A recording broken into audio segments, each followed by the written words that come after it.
Today we are gonna collect every single mob that exists in Minecraft to put into our mob museum, and all of that in our full survival world. Welcome back to the survival series. Today we wanna collect every single mob in Minecraft. It involves a lot of work and challenges, but there is not a better way to show it than just get right into it. So first, the mob museum itself. And I think this should be built underground to make it like an underground bunker. And I think this area around the new raid farm seems pretty good. So let's just start by digging an area clear below here. This is gonna be built as a circular hallway, where the mobs are showcased on both sides. Or in other words, we build a huge jail. There will be a total of 64 mobs that need to fit in here. There are also some mobs that we can't bring here, like Piglin and Hoglin, since for some reason they're just so scared of the overworld. And Vexes, who just can't stop wall hacking. So now we have the basic layout of the thing. I think let's also decorate the walls and ceilings before we transport in any mobs. Trying to do some kind of a old jail type vibe here, by using the stone bricks as the wall and ceiling blocks. Oh hey, look who spawned. We already have the first mob into our collection. And we got him. Now he'll just need to wait some time until we get all the decorations ready.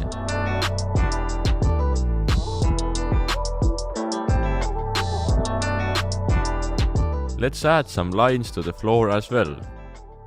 Adding the stairs in a certain pattern, and then finally this will be filled with water. After doing all of the walls and ceilings, we replace some of the blocks with mossy stone bricks and cracked bricks. This adds some color to the build and looks way better in my opinion. So the first part of a huge project is already done. Took about 2 hours, so not too bad. We also have the first mob, so only 63 mobs remain. To make things even cooler, then each mob will have their room decorated around themselves. Let's go take some mobs from outside and I can show you what I mean. We have the swamp right next to this place, so we can take some slimes. And their room will be decorated in slime blocks. So taking them into the room and adding the name tags, so they won't despawn when we leave this area. And this is what it looks like. Pretty cool to have a custom decoration, and we'll do that for every single mob. Some of the easiest mobs to get to were the pig, cow, sheep and chicken. They all just walk around and can be found without much hassle. Also adding in the Enderman that we caught before. He just does circles in his minecart now. Talking about eggs, each time you throw one, you have a 1 in 8 chance of spawning a chicken. Just like there happens to be a sponsor on this video called Waves Ducks. It's an NFT game where players can earn in-game currency called egg tokens. It's developed by the team of Waves platform, which is among the top 50 global cryptocurrencies. The main characters in the game are NFT ducks, and each duck has its own special genes, which determines the rarity of the duck. And the higher the duck's rarity, the more eggs it produces. I'm now gonna show you how to use the Wave Ducks NFT platform. Start by signing up to wavesducks.com website and create an account. To start playing, you will need to buy the in-game currency called egg tokens, which can be done on the waves.exchange website by exchanging your crypto to egg tokens, or even with a credit or debit card. Then you can create a new duck in the incubator. It will cost you 3.55 egg tokens. The ducks that are on sale on Duck Marketplace will cost you anywhere from a couple $100 up to $24,000. But the best way to make some extra eggs is to buy a share in collective farms. This means you will own a share in a duck farm and the daily revenue is shared between all the owners. The minimum in there is about $25 and on average makes you a passive income of 200%, or take part in community giveaways to get some extra egg tokens. So if you are interested in checking out the Waves ducks, then the links to all the info will be down below. But also thanks again to Waves ducks for sponsoring this episode. Welcome back. So since there are 59 more mobs to add, let's do a speedrun of adding some of the more easier and boring ones. We have a ton of hard to get mobs for later on. Endermite. Just spam some ender pearls. And added. Which randomly spawned near us. Zombified villager. Locked up. Mushroom and polar bear. Nothing special, just traveled like 4000 blocks away and came up back like this. Adding the polar bear, easy. And then the mushroom, looking very nice. Panda, ocelot and parrot came from the jungle. Adding the panda to his new and upgraded jungle. Then also the sneaky ocelot. And finally the parrot. Then we had a bit of a struggle with the creeper. We did make the hole from above, so all we needed to do was to get him to fall in. But it was really hard to do. After a couple of tries, we finally got it. And I also really like how his room looks. Zombie was easy to add. Along with the skeleton. Now the bat. This is a fun one. We found one in a nearby cave and then started spamming blocks everywhere to stop him. And actually this went quicker than expected. We had him trapped and the only place he could go was his room. Then the rabbit was added. After that, the pillager, who just spawned outside our museum entrance. Added the spider and then went to search for the drowned and managed to find one with the trident. It did hurt a lot, but at least we got him, and he looks pretty chill in here.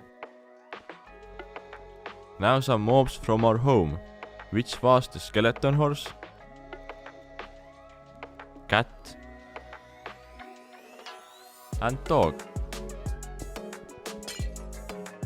Also added in the villager. Right now there are 26 mobs added, so 38 more to go.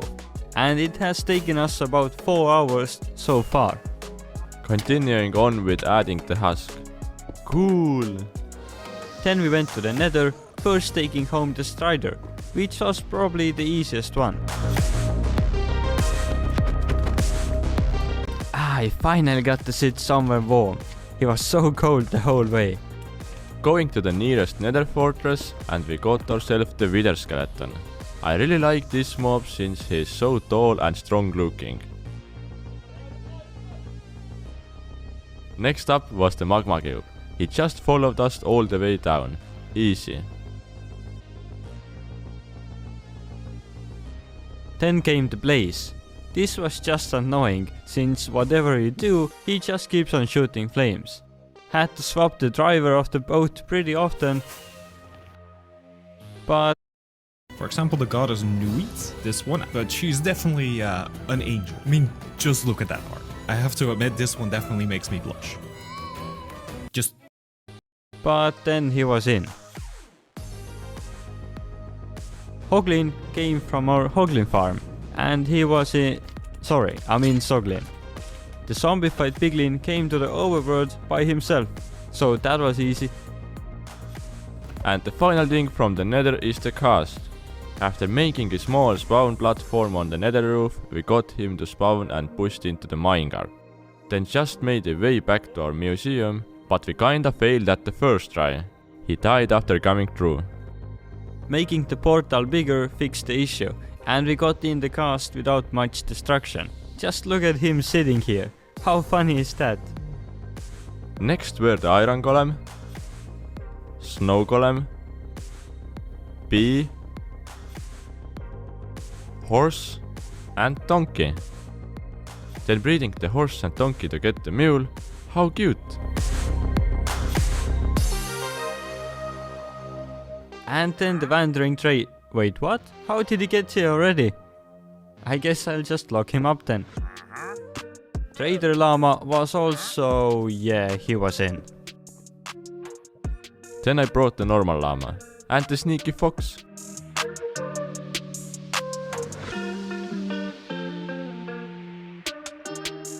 Now let's go to the nearby village and start the raid to get some mobs from there.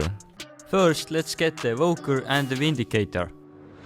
Vindicator is not too hard.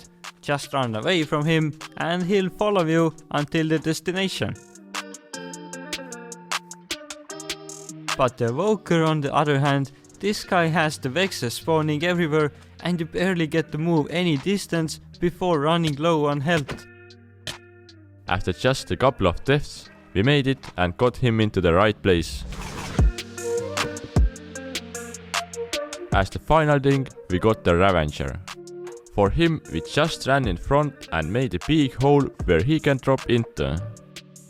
This worked surprisingly easily and he was in. All mobs from the raid are here now. Now some final easy mobs before we take on the harder ones. Getting the cave spider. Then we got the turtle. And the dolphin.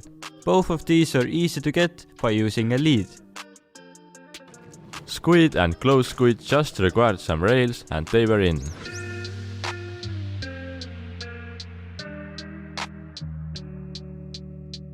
Oh, and while we were getting the squid, a phantom started attacking us. So we used this moment to try to trap him into the minecart. And lining him up with the minecart, and it worked. Just amazing. Now just taking him and releasing. Oh god, why is he like this? Don't worry, we got him in and this looks cool. A phantom trapped in a museum. Anyway, next were the fish. This includes tropical fish, salmon, cod, pufferfish. How cute! Hey! And axolotl. Now only 6 mobs remain that we need to get in here. And 4 of those are really hard to get. The greatest of all time, otherwise known as the goat, was brought in from a couple of thousand blocks away. Then the stray was added into his cage. And then we noticed the creeper had spawned next to the doggy. So we used that opportunity to get him into the charge creeper's base and just left waiting for the thunderstorm. Before we take the hardest mob, let's get the shulker. No, not you, Lauri. First, we went to the end dimension and found ourselves a end city.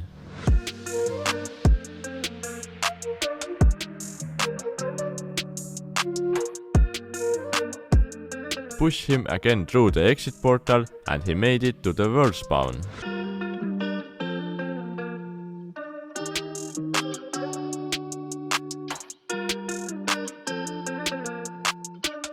Make a 2000 blocks long railway and we got him.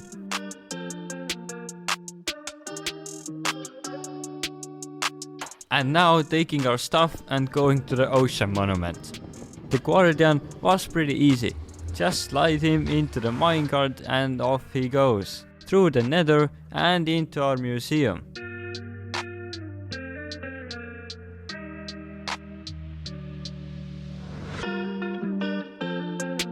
But the Elder Guardian was a lot harder, since you can't push him while he's in a minecart. After coming up with the plan on how to do it, we managed to get him through the portal. Only thing left was push him in the nether, until he arrived at the jail. Finally. This mob alone took us more than 2 hours to figure out how to move correctly. And during this time we also got the thunderstorm, so we could charge up the creeper. And we got him. Looking good, my green friend. And all the mobs are in. So, are you ready to take the tour of the museum? Let's do it. First thing you see when arriving is the mysterious looking doors. And actually, these are the elevators. You press this button and the elevator doors close. You go down about 20 blocks and as you can see, you arrive at the museum. I love how the doors open just like the real elevator. And there are 2 elevators for when we have a lot of visitors. After arriving down here, you can see some information about the museum and then start your journey. At the start we have the Phantom and the Shulker. And then the cast is just chilling there. In total we have 64 mobs trapped in the museum. Just look at this charged creeper here. I think this is the coolest looking mob. To build this thing and collect all the mobs, it took us 2 days of playing or a total of 16 hours. I'm not gonna name each and every one of them, but we'll show you our favorites. Like this fox here, looking sneaky. Then moving on, and we have the evoker and the vindicator here. After that, the two big mobs we have here are the Ravager and the Elder Guardian. This was definitely the hardest one to get. Going forward, we have the fish and the buffer fish. You can look, but just don't go too close. Cute turtle we have here. How are you, my dude? Next up is the Blazed 420 and the buff wither skeleton. Now some spiders and stuff, but this strider is looking very nice here. And the slime as well. Easy room design, but it looks cool. Then the witch, golems and the small mobs now, including the bat. On the other side we have the cute panda and this big teddy bear here that wants a hug. And of course, the greatest of all time, the goat. And that's pretty much it. Wasn't an easy project for sure, but it looks so cool. But if you wanna check out this museum yourself, then we have a Word download below. Oh, and you can even call the elevator when it's not at the same place as you.